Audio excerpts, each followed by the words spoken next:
Inna hadzal Qur'ana yahdi lillati hiya aqwam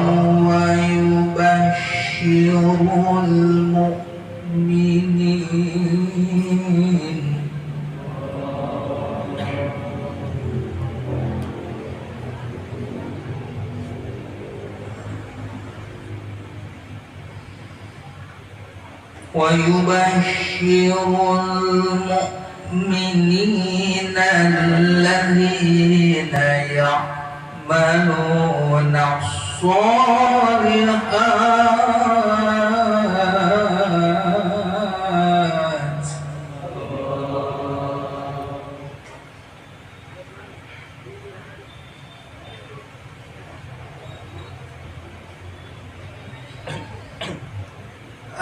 الذين يعملون الصالحات أن لهم أجرا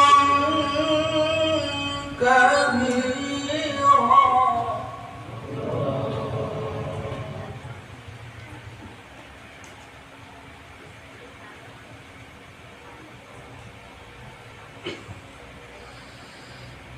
وأن الذين لا يؤمنون بالآخرة أعتدنا لهم عذابا أليما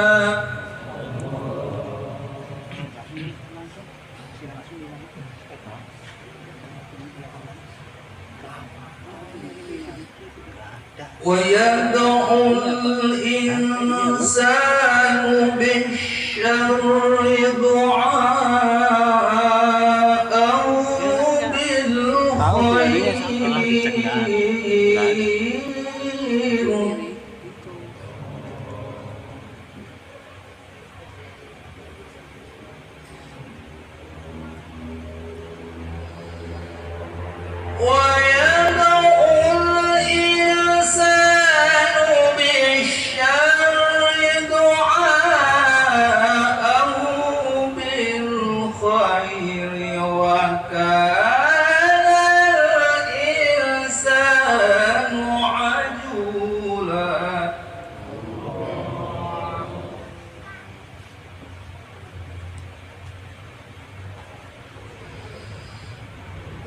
وجعلنا الليل والنهار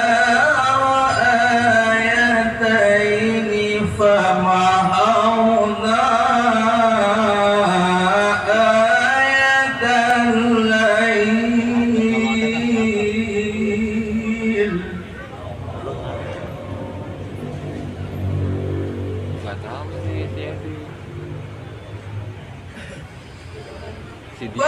فمحونا آية الليل وجعلنا آية النهار مبصرة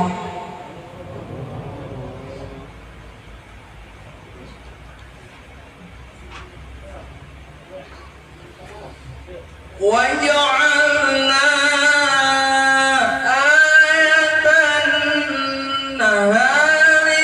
مبصرة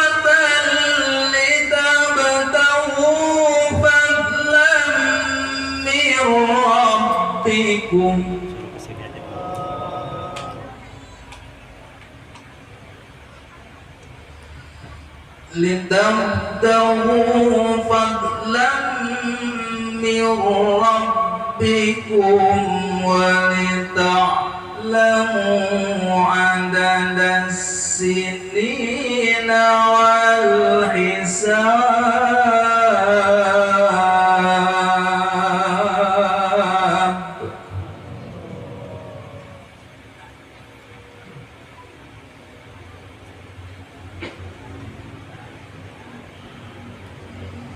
وكل شيء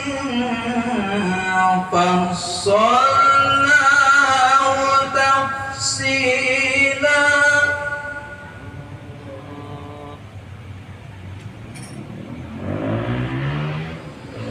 وكل إنسان ألزمناه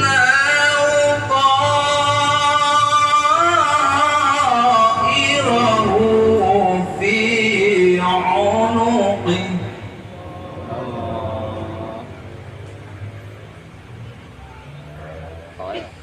ونخرج له يوم القيامة كتابا يلقاه منشورا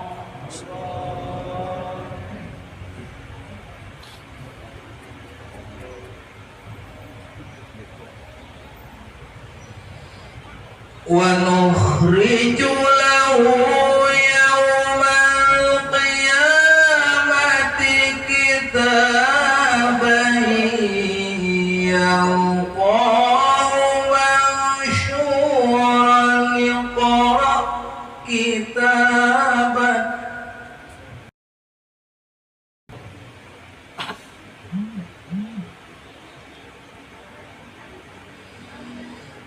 اقرأ كتابك كفى بنفسك اليوم عليك حسيبا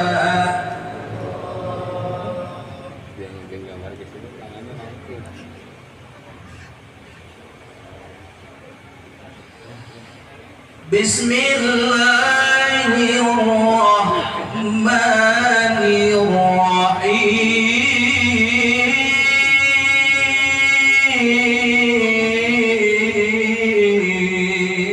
الرحيم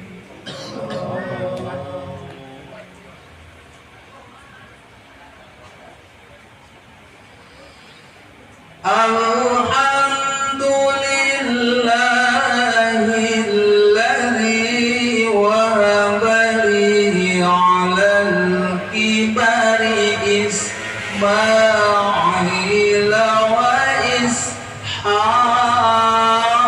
وإسحاق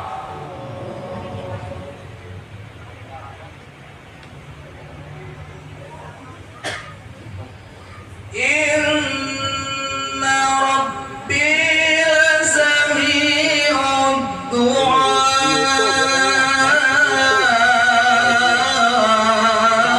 الدعاء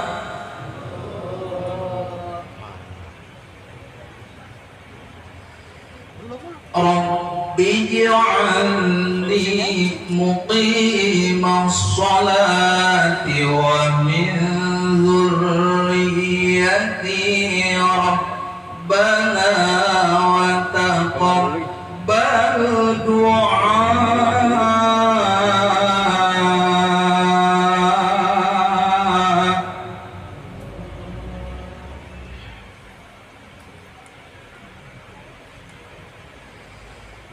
رب اجعلني مقيم الصلاة ومن ذريتي ربنا وتقبل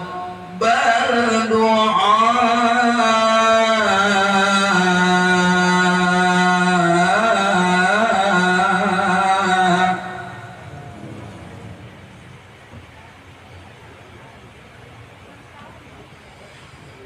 ربنا اغفر لي ولوالدي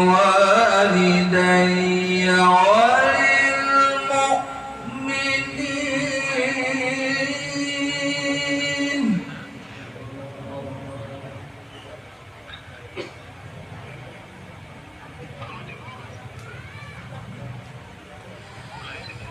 ربنا اغفر لي ولوالدي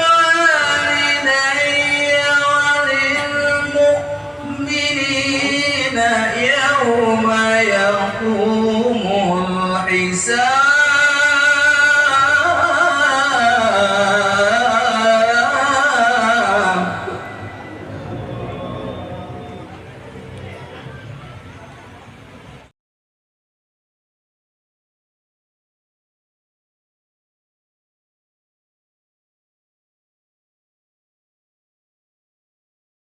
tadi, yaitu takdim, semakin besar Nabi Muhammad. Kenapa nggak bilang yang anak dari tadi dimatiin dulu? Kalau kita melihat Rasulullah SAW semakin besar, berarti ilmu kita semakin tambah.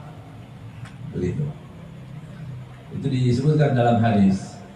Makna daripada hadis atau inti daripada sebuah hadis. Jadi kalau kita itu bertambah ilmu dan kita semakin bisa mengagungkan Nabi, berarti kita punya ilmu yang bermanfaat. Tapi kalau kita tambah ilmu, tapi kita semakin pintar menawar syariat Nabi Muhammad SAW, semakin banyak mengatakan bahwa oh sebagian ini cocok, sebagian lagi sudah tidak relevan lagi. Oh ini baik syariatnya, tapi yang ini tidak baik. Mulai dipilah-pilah itu syariat Nabi, berarti kita semakin tidak taat kepada Nabi Muhammad SAW. Ya, berarti kita semakin tidak taat. Padahal Islam itu artinya tunduk patuh dengan apa yang dibawa oleh Sayyidina Muhammad SAW. Suatu saat Nabi bertanya kepada para sahabatnya, "Man ana?" Kalian kenal nggak siapa aku ini? Para sahabat mengatakan, "Anta Muhammad bin Abdullah bin Abdul Muttalib," disebutkan nasabnya. Jawaban itu benar. Dan Nabi diam. Kemudian Nabi bertanya lagi, "Mana ana?" Kalian kenal nggak siapa aku ini? Kata Rasulullah. Sahabat tadi sudah disebut nasabnya. Anta Rasulullah, anta Nabiullah. Benar, itu yang dipahami oleh sebagian sahabat. Berarti Nabi itu adalah utusan Allah Subhanahu Wa Taala. Setelah kedua kali Rasulullah SAW bertanya, kemudian Nabi mengulang lagi pertanyaannya adalah pertanyaan yang sama. Man ana? Siapa aku ini? Sahabat tidak punya lagi informasi lebih ilmu tentang Rasulullah SAW. Nasab sudah disebut, kemudian kedudukan di sisi Allah SWT itu seorang Nabi sudah disebut. Maka para sahabat ketika Nabi bertanya lagi, man ana? Nggak ada lagi ilmu tentang itu, mereka terdiam. Ketika diam yang ketiga kali, baru Rasulullah SAW mengatakan, "Ana sayyidu waladi Adam wala fakhr." Aku adalah penghulu anak Adam. Aku adalah sayyid, pemimpin seluruh anak Adam wala fakhr. Dan tidak sombong. Tapi beliau tidak sombong. Hadis ini dinukil oleh banyak para imam, di antaranya Sayyidina Buya Sayyid Muhammad Alwi Al-Maliki. Kemudian dari hadis ini dikatakan, para ulama mengatakan, orang ketika Rasulullah SAW bertanya, Nabi ingin mengetahui bagaimana pemahaman para sahabat tentang dirinya. Dijawab itu tadi, Rasulullah Muhammad bin Abdullah, semuanya benar ya? Benar, semua yang dijawab benar. Tapi Nabi ingin menambahkan ilmu lagi yang belum diketahui oleh para sahabat. Baru Rasulullah mengatakan, "Ana sayyidu waladi Adam," aku penghulu anak Adam. Wala fakhr, tapi aku tidak sombong. Berarti mafhumnya dari hadis ini ada perintah dari Sayyidina Muhammad SAW untuk mengajak orang, mengenalkan orang bahwa Nabi Muhammad SAW manusia luar biasa. Kenalkan terus. Maka kita kalau mau tahu ilmu kita semakin baik atau naik atau turun, karena ilmu itu juga seperti iman, ya. Ada yang banyak, ada yang berkurang ilmunya. Kita berilmu ini, ilmu kita baik, artinya kita praktekkan tidak. Ilmu ini berkah atau tidak, tergantung kita lihat Rasulullah SAW. Ya, kalau kita lihat Rasulullah semakin hari, Sayyidina Muhammad, Maulana Muhammad, Habibina Muhammad, semakin disebut getar, ada getaran. Ya, seperti majelis-majelis kita, majelis-majelis Ahlus Sunnah ini, orang yang biasa sering majelis, mendengarkan, hadir ke majelis-majelis itu terbiasa, sudah ada kontak batinnya. Ya, karena kita banyak bersalawat kepada Rasulullah. Mau tidak mau, tanpa kita sadari, kita ada kontak batin dengan Rasulullah SAW. Tadi kita sebutkan, salatan yattasilu biha ruhul musalli alaihi bih Jadi Allah Sallallahu Alaihi Wasallam ada hubungan kita diberselawat, semakin banyak selawat kita berhubungan dengan Nabi Muhammad Sallallahu Alaihi Wasallam. Nanti semakin hari kita kenalkan manusia kepada Nabi Muhammad Sallallahu Alaihi Wasallam. Tambah ilmu, semakin belajar, semakin punya kedudukan, semakin banyak menghafal hadis, tiba-tiba sebut nama Nabi semakin kurang ajar. Ya, ada orang bilang Sayyidina aja diurusin.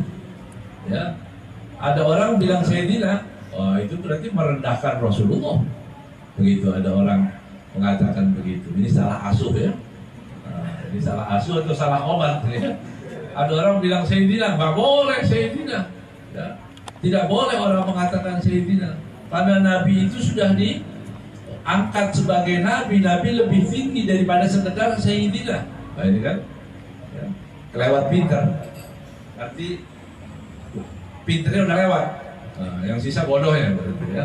Jadi Sayyidina Muhammad SAW itu akhirnya hadis tadi jelas, ana sayyidu waladi Adam. Aku penghulu, aku sayyid anak Adam. Jadi kewajiban kita juga mengajak orang. Jadi kalau ada orang bertanya Maulid ngapain? Isra Mi'raj ngapain kita ini? Mau mengajak orang supaya kenal kalau Nabi itu manusia luar biasa itu. Tanamkan terus sebagaimana para sahabat Nabi Muhammad SAW. Bagaimana keimanan para sahabat itu? Bagaimana mantapnya keimanan para sahabat? Karena para sahabat itu melihat langsung, melihat Rasulullah SAW. Ya, suatu saat kehabisan air, tidak ada yang diminum, apalagi untuk wudhu. Kemudian Rasulullah SAW menampakkan mukjizatnya dari Allah SWT dengan izin Allah SWT. Al-ma'u fadha zulalan min asabihi. Air itu tercurah deras dari jari jemari Nabi Muhammad SAW. Sahabat melihat langsung bagaimana imannya para sahabat Rasulullah SAW. Makanya generasi berikutnya, kalau sahabat apa artinya? Orang yang pernah melihat Nabi, ya, kemudian mati dalam keadaan beriman. Walaupun cuma lihat sedikit, walaupun hanya di waktu haji wada dari kejauhan lihat Rasulullah, udah cukup. Ya sahabat yang paling dianggap ya sahabat yang belum sampai duduk bersama. Nah, setelah itu kan Rasulullah SAW meninggal. Tapi mereka para sahabat mempunyai kedudukan yang tinggi. Generasi berikutnya tabi'in. Tabi'in itu luar biasa. Bahkan ilmunya kadang-kadang para tabi'in lebih banyak daripada para sahabat. Karena tabi'in bisa menemui beberapa sahabat. Dia tanya, bagaimana sih duduknya Rasulullah, bagaimana? Tapi dikatakan oleh para ulama, tabi'in, generasi berikutnya tabi'ut tabi'in. Terus sampai kita ini banyak apapun yang kita baca dari semua referensi kitab-kitab yang ada tentang Rasulullah SAW, itu tidak akan sampai kedudukannya seperti para sahabat. Kenapa para sahabat? Para sahabat melihat langsung. Udah cuma gitu aja. Pernah melihat langsung Rasulullah, maka kemuliaannya tidak bisa tertandingi oleh siapapun. Karena melihat langsung. Kita lewat sudah. Tabi'in pun sudah nggak bisa lihat Rasulullah kan? Tapi berikutnya bagaimana? Semakin banyak kita mengenal Rasulullah SAW, semakin banyak mencari bagaimana fisik Nabi Muhammad SAW, ketampanannya, kelembutannya, tawadhunya, aromanya, semua yang ada pada Nabi Muhammad SAW itu diceritakan setiap hari di rumah-rumah, di majelis-majelis. Ya, itu begitu biasanya para habaib, ulama-ulama dahulu, ya, begitu. Duduk kosong cerita Rasulullah, nggak ada habis-habisnya. Orang cerita dunia aja nggak pernah habis, ya kan? Dunia itu kecil. Bahkan disebutkan, lau ta'dilu indallah janaha ba'udah masa minha kafirun syarbatama. Kalau seandainya dunia itu ada artinya di sisi Allah, seharga satu sayap nyamuk pun, itu orang kafir tidak akan dibiarkan. Jangankan punya apartemen dan hotel, ya, ya, dia tidak akan bisa meminum satu teguk air pun, nggak bisa. Kalau ada artinya, berarti dunia ada artinya nggak ada artinya apa-apa. Ya. Jadi dunia yang kita kumpulkan banyak, tapi tidak kenal Rasulullah SAW, yang nggak ada artinya. Tidak ada arti apa-apa. Makanya kita bersyukur kepada Allah Subhanahu wa taala, mengajak orang ya, pengajian, mengingatkan lagi tentang Rasulullah sallallahu alaihi wasallam. Peristiwa Isra ini satu peristiwa yang luar biasa. Ada peristiwa yang luar biasa yang harus dipahami oleh setiap manusia. Sering kita dengar dari beberapa mubalik dari tahun ke tahun yang tidak pernah bisa habis-habisnya. Allah yang mengatakan juga linuriyahu min ayatina. Bagaimana Allah Subhanahu wa taala memperjalankan Sayyidina Muhammad SAW untuk diperlihatkan ayat-ayatnya. Bagaimana itu besarnya peristiwa itu. Maka dikatakan Isra ya, itu untuk Rasulullah SAW lebih afdal dari malam apapun. Bahkan malam Lailatul Qadar. Kalau kita malam Lailatul Qadar. Mengapa? Karena Rasulullah SAW secara pribadi melihat hal-hal yang tidak bisa dicerna oleh siapapun. Naik buruk contohnya yang sering kita dengar. Rasulullah naik buruk dengan perjalanan yang sangat cepat. Kita pernah naik pesawat, kira-kira buruk sama pesawat lebih cepat mana? Buruk lebih cepat, ya. Secepat apa itu? Dari Mekah ke Baitul Maqdis, kembali lagi seberapa lama? Qabla an yabrudal farsh. Belum dingin tempat tidur Nabi sudah kembali. Jadi peristiwa itu singkat sekali, ya, cepat sekali. Itu fisik manusia. Bagaimana kalau ada orang naik pesawat ngebut ditaruh di atas? Itu kira-kira gimana? Ya, ini ada pesawat di atas, ya, ngebut begitu. Itu jadi abon dong jatuh itu ya. Perjalanan yang jauh, tapi Rasulullah SAW ini menunjukkan itu kehebatan Nabi Muhammad SAW.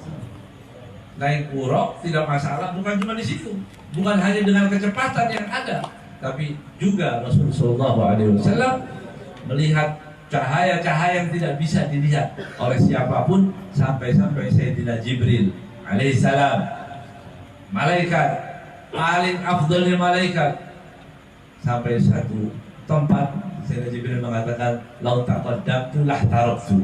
Kalau aku maju bersama Muhammad, aku yang terbakar, tapi Nabi tidak terbakar. Allahumma shalli wa sallim wa barik. Ini yang percaya mendapatkan kenikmatan yang luar biasa, semakin kagum kita kepada Nabi Muhammad SAW. Fisiknya beda, semuanya beda, semua serba mulia. Semakin kita baca, semakin kita kenang Rasulullah SAW, semakin besar. Sehingga harapannya apa? Setelah Isra dan Mi'raj, nanti kita terlalu panjang kalau kita jelaskan. Naik ke atas, intinya sholat, begitu ya. Oleh-olehnya adalah sholat 5 waktu. Kemudian dari sholat 5 waktu, orang Islam banyak ya nggak sholat ya. 5 waktu dalam kitab Bukhari dikatakan itu sempat naik turun ya. Ada cerita-cerita juga, ini ceritanya dipoles-poles begitu. Saya nggak setuju yang hal seperti itu ya. Diceritakan Rasulullah datang kepada Nabi Musa, kemudian kata Nabi Musa tidak mampu kalau 5 waktu. Itu benar yang ada. Dan kenapa turunnya Sayyidina Musa ya, kenapa turunnya Rasulullah SAW ke langit yang ke-6 dan itu bertemu dengan Sayyidina Musa alaihissalam, kenapa bukan dengan nabi-nabi yang lain? Ini mengingatkan bahwa Nabi Musa adalah nabi yang dalam banyak cerita kita dengarkan orang yang sangat patuh dengan syariat. Maka ditanya, kata Nabi Musa nggak akan mampu. Orang Islam kalau sholat sampai 50, kan ditawar lagi, tawar dia sampai 10, sampai berapa? Sampai 5, sampai Bekasi jadi 2. Ya. Ada yang sholat maghrib sama sholat isya, baru ketemu di musola itu ya. Subuhnya waalaikumsalam warahmatullahi wabarakatuh, ya. Asarnya inna lillahi wa inna ilaihi raji'un, kemudian duhurnya la haula wala quwwata illa billah. Jadi ketika ketemu lumayan ya, lumayan kalau masih bisa 2. Ada yang seminggu sekali kalau hari Jumat, baru ketemu di masjid. Ada yang lebih parah lagi, setahun 2 kali, Idul Fitri, Idul Adha. Yang lebih hebat lagi ya, dia baru masuk ke masjid harus dengan pengawalan yang ketat, ya, dengan bacaan Subhanallah, Alhamdulillah, wala ilaha. Nah, itu baru masukin ke masjid. Ya, kadang nggak rajin sholat, akhirnya dibawa juga dipaksa untuk itu. Kemudian kita disuruh bohong bersama-sama seluruh masjid. Mati ini, mati bisa ngajarin bohong juga. Ya, gimana? Nggak pernah sholat? Ya, nggak pernah sholat di masjid, nggak pernah sama sekali uangnya masuk ke majelis ataupun masuk ke pengajian atau ke anak yatim, nggak pernah sama sekali. Begitu mati, Ustaz bangun, Ishhadu annahu min ahlil khair. Saksikan ini orang baik, kan begitu artinya. Kita nggak ngerti sholat, nggak pernah dibilang khair, gitu ya. Kita bilang apa kalau khair, ya kita bilang doir, gitu ya, doir artinya nggak baik, ya. Tapi ya kita husnudon aja begitu ya. Tapi itulah parahnya kalau orang nggak sholat. Orang nggak sholat itu kalau dosanya besar, kemudian tapi dia mengatakan membuat onar, bikin sial di majelis. Kalau dia duduk, begitu ya dalam hadis, kalau dia duduk berteduh di bawah pohon, pohon melaknatnya orang yang nggak sholat. Nggak main-main. Ya, banyak orang sudah susah, musim corona, ya, banyak penyakit, banyak musibah, banyak kezaliman, masih juga orang Islam nggak sholat. Alasannya apa? Terlalu malam main game. Main game sampai jam 2 malam, tidur, besok nggak sholat subuh. Innalillahi wa inna ilaihi raji'un. Oleh karenanya kita tiap kali mendengar Allahu Akbar, Allahu Akbar, dia ada ya, itu jawab Allahu Akbar, Allahu Akbar. Asyhadu an la ilaha illallah. Itu jawab asyhadu an la ilaha illallah. Asyhadu anna Muhammadar Rasulullah. Itu jawab asyhadu anna Muhammadar Rasulullah. Baru diajak sholat tuh. Hayya 'alas shalah. Apa itu?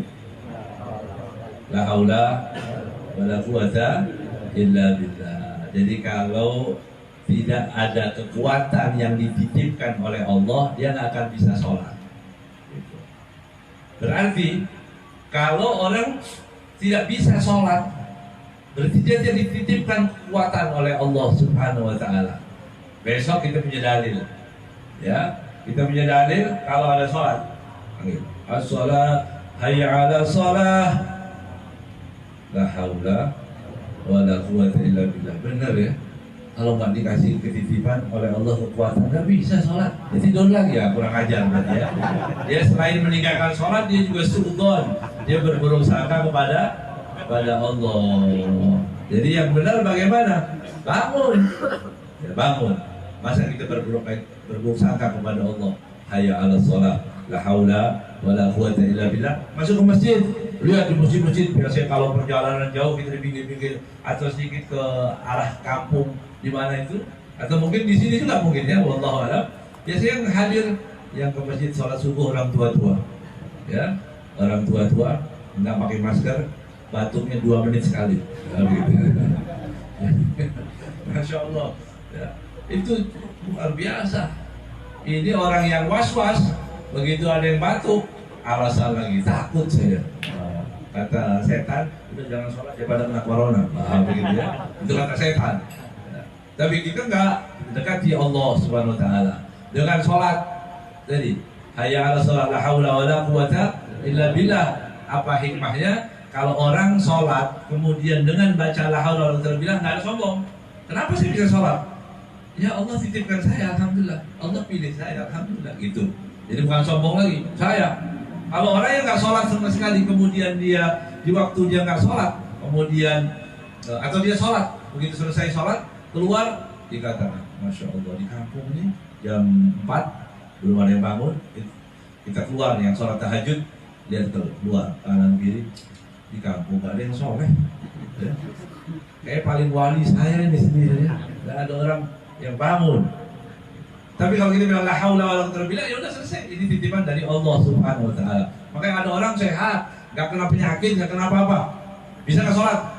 Masih muda, suplemen apa aja dimakan, ya, jamu cap apa aja diminum, Ya. Tapi untuk sholat belum tentu dia bangun, dia bisa bangun. Maka itu artinya la haula wala quwata illa billah. Ini nanti berlaku untuk apa? Juga berlaku waktu puasa. Semua ibadah yang bisa dilakukan untuk apapun ibadah yang kita lakukan ini yang bisa dilakukan la haula wala quwata illa billah. Kalau Allah titipkan ya bisa sholat. Kalau nggak bisa, kalau Allah nggak titipkan nggak mampu. Yang mampu sholat, yang perempuan tidak bisa menutup jilbabnya, yang suka kepegadaian masih rajin kepegadaian haram-haram itu kan. Nah ini kan hampir bulan puasa, kebutuhan meningkat ya untuk sahur dengan makanan yang layak kita kekurangan misalnya begitu, atau baju atau pakai tadi untuk id dan sebagainya, kemudian kita terpaksa menggadaikan barang. Di mana kita menggadaikan? Di Raja Gadai sekarang mulai banyak ya.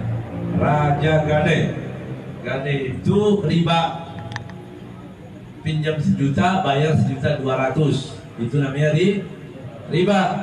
Riba itu dosanya kata Nabi Muhammad SAW ada 70 sekian tingkatan. Adnahu ka'an yankihar rajulu ummah, minimal dosa paling rendah daripada riba seperti orang berzina dengan ibunya sendiri.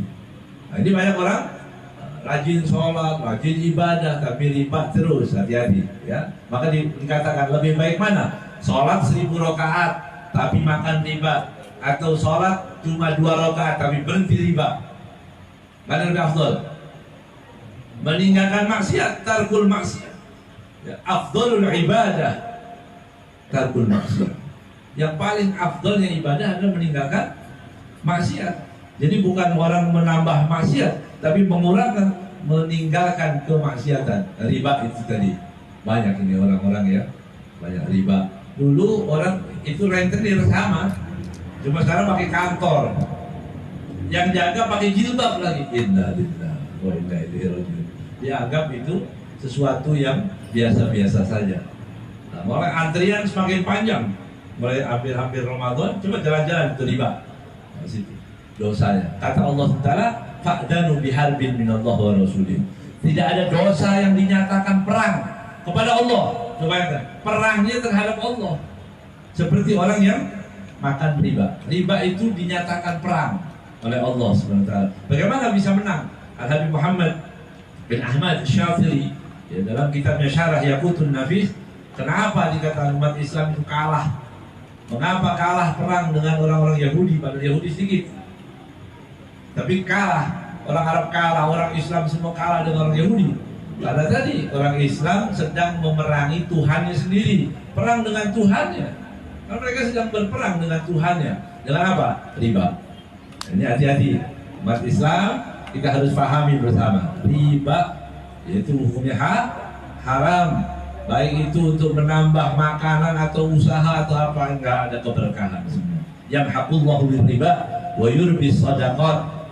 Yamhaqullahu riba, Allah akan menghancurkan, menghabiskan, melalah luntuhkan keberkahan daripada riba. Wa yurbi shadaqat, tapi mengembang suburkan sedekah. Orang sedekah dia akan tambah. Ada orang yang sedekah, lebih baik kita riba, atau kita bunga, atau kita mainkan deposito dan sebagainya. Padahal itu haram. Haramnya bukan cuma untuk kita, untuk anak turunan kita bahkan akan ada dampaknya. Rusak rumah tangga ya, rusak. Negeri ini jadi juara utang. Apa sebabnya? Ya, juara utang Indonesia. Ya, artinya kita dapat warisan utang yang sebanyak ini, hampir 7.000 triliun. Coba bayangkan, padahal kaya. Apa sebabnya? Riba. Itu untuk bayar bunganya aja nggak mampu. Ya, jadi paksa ini nanti dijual 1 kilo. Ya. Kilo itu orang-orang semua. Coba bayangkan, ini satu gambaran. Ya, orang yang tidak taat kepada Allah Taala khususnya dengan riba, ini akan hancur. Hadirin rahimahumullah. Tapi apa yang bisa kita lakukan, kita lakukan. Kita mengajak orang memuliakan Nabi Muhammad SAW. Dan inti akhir daripada semua kita mengajak orang memuliakan itu apa hasilnya? Pasti ada hasilnya, ada natijahnya. Apa natijahnya? memuliakan Rasulullah. Kalau Rasulullah sudah mulia, maka siapapun yang menyelisihi hina, siapapun yang ikut mulia. Itu tanamkan itu baik-baik. Siapa yang ikut Nabi, siapapun, ustadz, kiai, habib, ajengan, apalah, agamawan, pejabat, siapapun ikut Nabi, dia selamat, dia mulia. Siapa yang tidak ikut Nabi, apalagi sampai membantah syariatnya, pasti dia akan terhina. Dan kita tidak boleh lagi orang yang terhina tadi kita muliakan. Nggak boleh. Orang mengatakan bahwa Nabi itu ajaran sebagian tidak relevan, tidak cocok, tidak bisa dipraktekkan dan sebagainya. Orang yang seperti itu haram bagi kita untuk mengikutinya, haram bagi kita untuk memuliakan. Jadi kemuliaan adalah orang yang mengikuti Nabi Muhammad SAW. Hina adalah orang yang menyelisihi Nabi Muhammad SAW. Baik itu dalam cara berpakaian, baik itu dalam muamalah tadi riba dan sebagainya, kita harus tunduk patuh kepada Nabi Muhammad SAW. Oleh karenanya, yang terakhir, Allah Subhanahu Wa Taala menurunkan ayat yang sering tadi kita dengar bersama. Setiap Maulid pasti kita dengar ayat itu, Innallaha wa malaikatahu yusalluna 'alan nabi ya ayyuhalladzina amanu sallu 'alaihi wa sallimu taslima. Allahumma salli wa sallim wa barik 'alaihi. Allah dan para malaikatnya yusalluna, bersalawat kepada Nabi Muhammad SAW. Kemuliaan yang luar biasa. Ya ayyuhalladzina amanu, wahai orang-orang yang beriman, sallu alaihi, bersalawatlah kalian kepadanya. Para ulama mengatakan tidak boleh dikatakan orang tadi tidak beriman kalau dia sudah salawat. Karena perintah Allah, ya ayyuhalladzina amanu, wahai orang-orang yang beriman. Jadi kalau ada orang yang beriman, orang yang bersalawat, tidak boleh lagi kita tuduh orang tadi tidak beriman. Seperti sebagian orang, ya, masih ada orang sholawat aja masih diributkan. Wah, itu nggak boleh cara yang seperti itu, apalagi pakai ini rebana. Ya, ini dipermasalahkan oleh sebagian orang. Tapi boleh didiskusikan, yang nggak percaya panggil sini, ini dalilnya. Ya, itu tugasnya Ustadz, kasih tahu. Ya, bukan seperti yang kalian katakan, karena ini rebana pernah ditabuh di hadapan Nabi dan Nabi tidak mengingkarinya. Bahkan ditabuh dengan banyak. Kalau Nabi aja nggak mengingkari, kenapa? Kalau kamu mengingkari, begitu. Memang minat jadi Nabi juga. Mau bikin syariat baru. Nabi itu nggak marah, Nabi nggak salah, tidak persalahkan. Jadi sholawatnya bagaimana? Bebas, dibaca bersama-sama baik, dibaca sendiri juga baik, dibaca terserah. Ya, mau dalam keadaan berdiri boleh, duduk boleh, yang penting bersalawat kepada Nabi Muhammad SAW. Ringan, dosa diampuni, semua hajat dikabulkan, itu dengan bersalawat kepada Nabi Muhammad SAW. Tapi di penghujung ayat ini yang ingin saya sampaikan di sini, sallu alaihi wa sallimu taslima.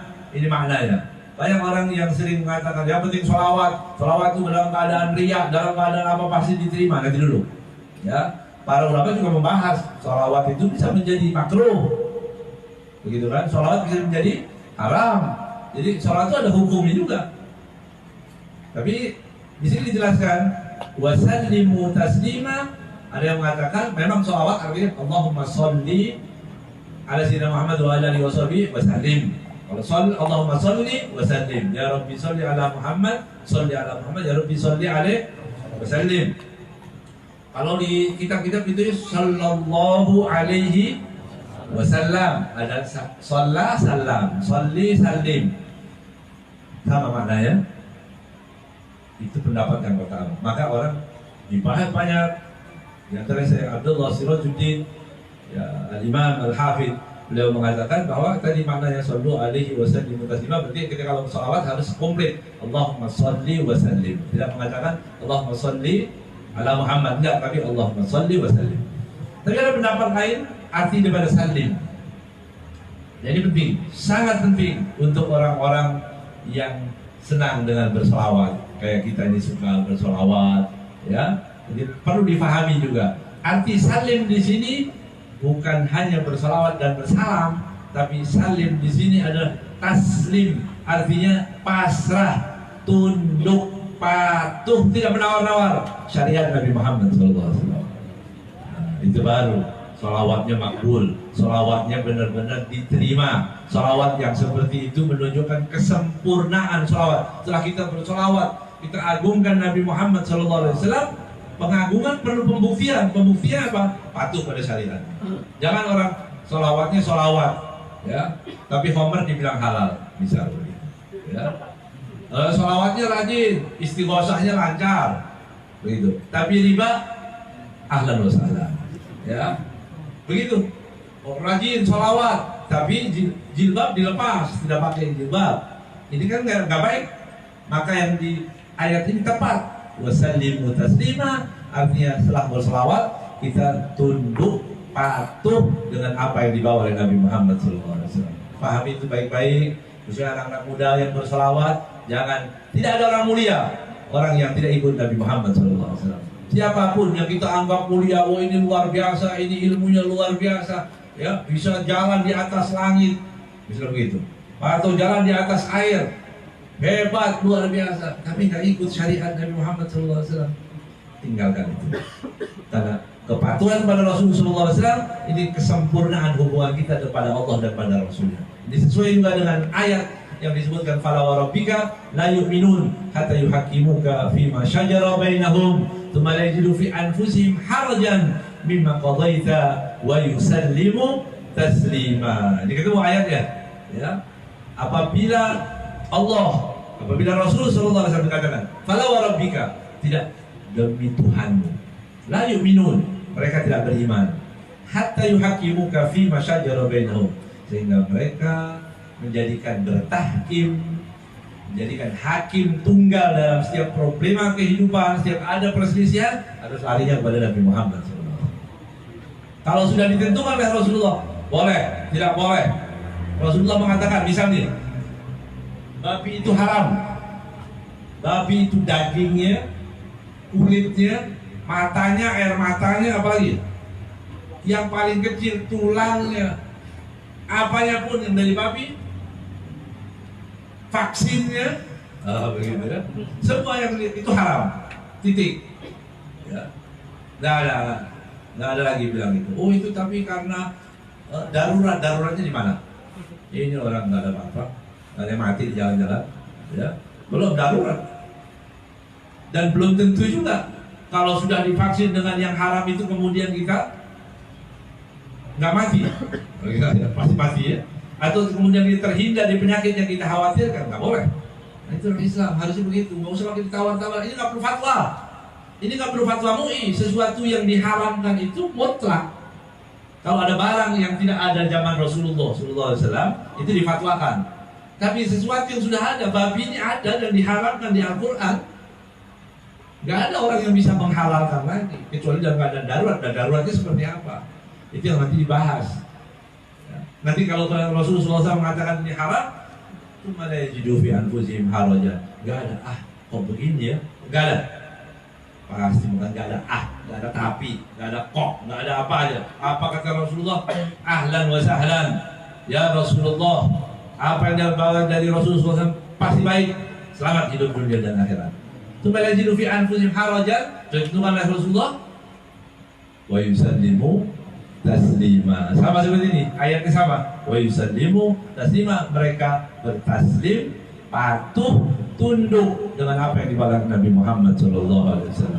Mudah-mudahan kita masuk dalam golongan orang-orang yang patuh kepada syariat Nabi Muhammad SAW. Patuh terhadap apa yang dibawa oleh Rasulullah SAW. Tambah cinta kita, tambah kepatuhan kita, tambah pengagungan kita kepada Nabi Muhammad SAW. Apapun yang bernisbah, apapun yang bersandar kepada Nabi Muhammad, wajib kita muliakan. Apapun yang bersandar kepada Nabi Muhammad SAW. Sebagaimana para sahabat bisa memuliakan kudanya, sandalnya Rasulullah SAW. Apanya pun yang bersandar pada Rasulullah kita muliakan. Itu para sahabat Nabi Muhammad SAW. Maka jadikanlah ya Allah hati kami bisa memuliakan siapapun yang dimuliakan oleh Nabi Muhammad SAW. Termasuk guru-guru kita, habaib kita, ustaz kita, pengajar kita yang banyak berjasa kepada kita, para habaib yang dalam bermasalah Ya, mudah-mudahan Allah Subhanahu wa taala angkat masalahnya. Syukur kita Habib Muhammad Rizik bin Syihab, ya, dalam keadaan kesulitan, ya Allah angkat kesulitannya. Mudah-mudahan kita juga yang hadir di tempat ini diberi keberkahan oleh Allah Subhanahu wa taala. Yang punya masalah, mudah-mudahan Allah angkat masalahnya. Yang dalam keadaan rindu pada Nabi Muhammad SAW, mudah-mudahan Allah pertemukan kita kepada Rasulullah SAW malam ini atau malam-malam berikutnya. Mudah-mudahan kita juga semakin cinta, rindu kepada Rasulullah SAW. Ya Allah, ya Arhamar Rahimin, jadikanlah majlis-majlis yang Kau ridhoi. Siapapun yang hadir di tempat ini, mudahkanlah untuk taat kepada Allah, taat kepada Nabi Muhammad SAW. Yang belum sampai ke kota Makkah dan Madinah, ya Allah, mudah-mudahan kita disampaikan ke kota Makkah dan Madinah untuk melaksanakan haji, umrah dan ziarah ke makam Nabi Muhammad SAW. Masuk bulan Ramadan, mudah-mudahan kita dalam keadaan sehat. Orang tua kita, guru-guru kita juga dalam keadaan baik, dalam keadaan sehat, dalam keadaan taat kepada Allah SWT. Untuk siapapun yang pernah mengajarkan kebaikan kepada kita, guru-guru kita, orang tua kita yang sudah meninggal, mudah-mudahan Allah terangkan kuburannya, mudah-mudahan Allah berikan rasa senang di hati mereka. Kabarkanlah kepada mereka, ya Allah, bahwa kami dalam keadaan baik, kami dalam keadaan taat, kami tidak menyimpang dengan ajaran Nabi Muhammad SAW. Dan insya Allah ditutup usia kita dalam keadaan husnul khatimah ala hadhihi niyah wa kulli niyatin salihah jami'ah wa ila hadratin Nabi Muhammad sallallahu alaihi wa alihi wasallam. Al-Fatihah.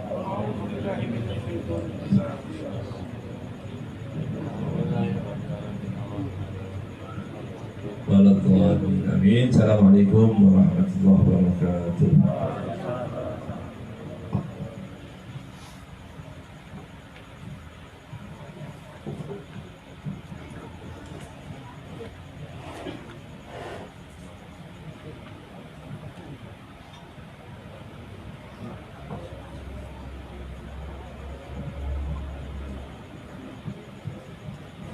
رب فاجعل مجتمعنا رب فاجعل مجتمعنا ويتوب حسن الختام ويتوب حسن الختام رب فاجعل